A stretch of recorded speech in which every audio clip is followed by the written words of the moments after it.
bago nga po pala ako magsimula, gusto ko lang pasalamatan si Kapitan Edmond Dalos at ang ating mga kagawad.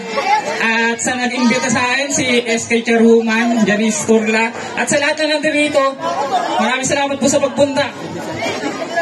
Magandang gabi, San Rafael 1. DJ, play mo na yan.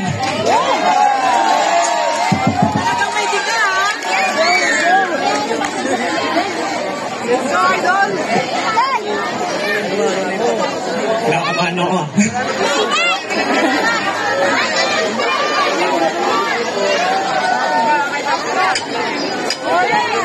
Salamat sa lahat ng mga tunay na suporta, sa mga taong kasama sa pakikibaka, mawala mo sa mundong ito hindi pa nakilala. Mga awitin ko ang aking gintong alaala. Salamat sa lahat ng mga tunay na suporta, sa mga taong kasama sa pakikibaka, mawala mo sa mundong ito hindi pa nakilala. Mga awitin ko ang aking gintong alaala. Ang pangalan ko'y Kalibre, taga San Jose del Monte, sa pagpalayang pinamang natagpulat wate.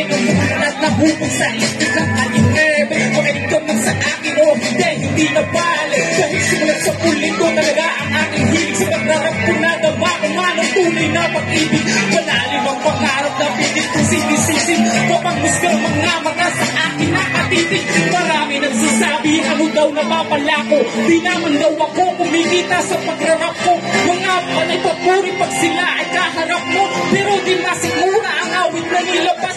Marami nagsasabi ano daw napapala ko, di naman daw ako kumikita sa pagrarap ko. Mga panay papuri pag sila ay kaharap mo,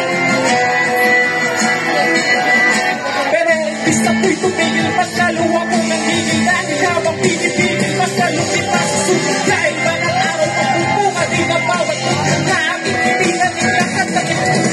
Maraming mangumanag lang, ituloy mo lang ang pagkakbakan. Darating ang panahon, matubog ang bawat pagkakilusay ng tiwala lang. Mararating lahat ng buwan ng labog lang, pasal na bupay at nakaan.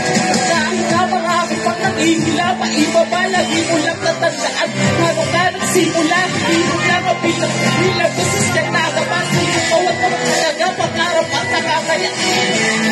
Ng mga tunay na suporta, sa mga taong kasama sa pakikibaka, mawala mo sa mundong ito nang di pa nakilala. Mga awitin ko ang aking gintong alaala. Salamat sa lahat ng mga tunay na suporta, sa mga taong kasama sa pakikibaka, mawala mo sa mundong ito nang di pa nakilala. Mga awitin ko ang aking gintong alaala.